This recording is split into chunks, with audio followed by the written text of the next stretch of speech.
توره په لاس کفن په غاړه به راپاڅم که خبر شوم چې پښتون د چا غلام دی.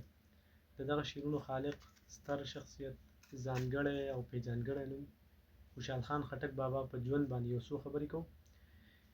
خوشحال خان خټک کله چې موږ د هغه په ژوند خبرې کوو نو په کار ده چې موږ لږ د هغه بیکګراونډ سټډي کوو. نو داسې کار و چې د خوشحال خان خټک ډر نیکه یعنې د خوشحال خان خټک د پلار نیکه ملک اکوړي خټک دا په کوهاټ کې آباد و.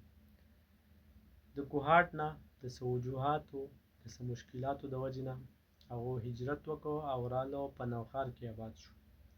چې کله دوی په نوښار کې آباد شو نو دغه وخت کې پاکستان، هندوستان، بنګال د دې څه وجود نه و.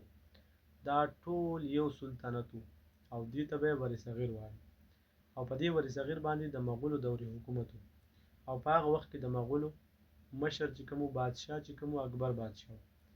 ځکه چې اکبر بادشاه یو مشهور سړی دی او دا نومونه موږ ډېر زیات دا نوم اورېدلی دی د خپل مشرانو نه. د اکبر بادشاه دورې حکومت و. اکبر بادشاه اکوړي خټک ته پیغام راوستو چې زه به تا منصبدار کم، مطلب طالب منصب درکم، په حکومت کې به درله نوکري درکم. ټیک شو. او دا نوښار او دا خواوشا علاقې به تا ته په جاګیر کې ولیکمه که ته مونږ سره نوکري کوې. هغه وخت داسې و چې داسې یو حکومت و نو هغوی به په هره علاقه باندې په هر ښار په دې باندې به یو خپل یو رهنما داسې مقرر کړی و چې د خلکو خدمت به هم کوو او واپس به پې دا خلکو نه ټکس وصولوو او یو زړور او یو مټور سړی به یې کتو. نو اکوړي خټک ورته یو داسې شخصیت میلاو شو. بالکل هغه اوس خبره ومنله او هغه منصبداري هم ورکړه، حکومت کې وله نوکري هم ورکړه او نوښار او دا خواوشا علاقې ورته په جاګیر کې ولیکلې. بس ټیم تېرېدو دوی به خپله ډیوټي کوله او حکومت هم تېرېدو. څه وخت کې بیا دغه سلسله روانه وه د اکوړي خټک نه ملک یحیی خان کوم چې د خوشحال خان خټک خپل نیکه هغه ته دا پاتې شوه.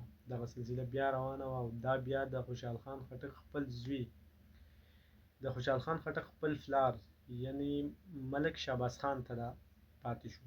دغه منصب دغه نوکري هر څه ورته پاتې شو. چې کله هغه ته دغه هر څه پاتې شو نو د اکبر بادشاه زمانه ختمه شوې وه او د اکبر بادشاه خپل زوی نورالدین جهانګیر په دغه وخت کې بادشاه و. د هغه دورې حکومت و. ټیک شو. دا سلسله دغه شان روانه وه. په دغه وخت کې یو ستر شخصیت یو ځانګړی نوم د شهباز خان خټک په کور کې خوشحال خان خټک پیدا شو. کله چې حکومت د نورالدین جهانګیر او منصب چې کوم دی د ملک اکوړي نه خپل لوسی ملک شهباز خان خټک ته پاتې شو.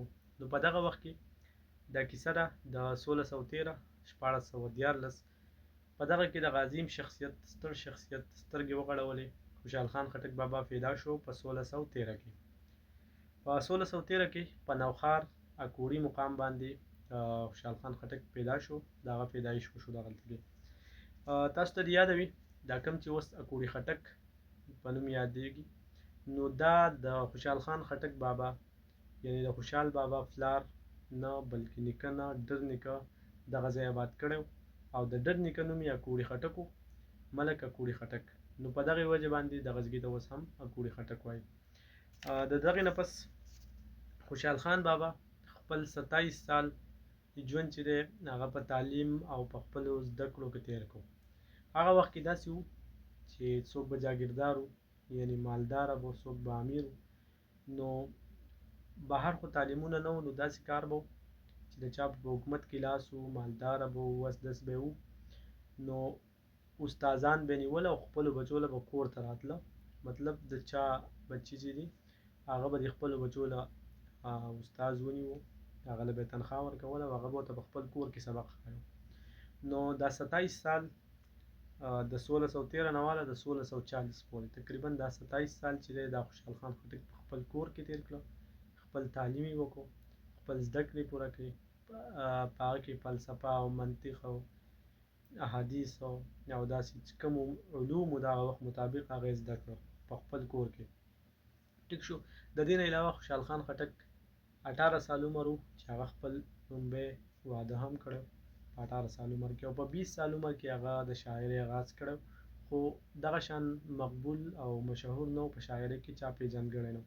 دا کله په شاعرۍ کې خلکو وپېژاندو نو هغه به وروسته خبره کوو. کله چې دوی بیا جیل ته لاړل نو هغه به انشاءالله په بله ویډیو کې، په بل ولاګ کې بیا خبره کوو، مخې ته راځي. خو د دې نه علاوه خوشحال خان خټک چې دی، دوی د ښکار سره ډېر زیات شوق لرو، او هغه په خپل یو کتاب کې لیکلي هم دي. که چېرته ما د ښکار شوق نه کولی نو ما سره به اوس دا کوم علم چې راسره دی د دې ډبل علم به راسره وي، ولې چې ما خپل ټیم زیات چې ضایع کړی دی نو په ښکار کې مې ضایع کړی. دغه 27 سال په دوران کې به دوی د پلار په حکم باندې داسې لږ لږ وړو وړو جنګونو کې هم شاملېدو، کوم چې به د خټکو د سبزو په منځ کې وو، یا دغه شان مشواڼو سره به یا به د نورو سره وو، خو دغه شان لږ لږ به پکې جنګونو کې شاملېده او لږ لږ جنګونه به یې کول. ټیک د 27 سال ژوند چې دی دا د ابتدایي ژوند دی.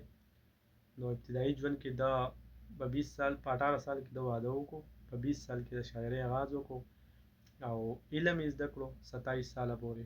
فلسفه، منطق، اهل حدیث او داسې مختلف دورې وکړلې، خپل علم یې پوره کړو، خو د ښکار به ډېر زیات شوقي وو، ما تاسو ته مخکې وویل.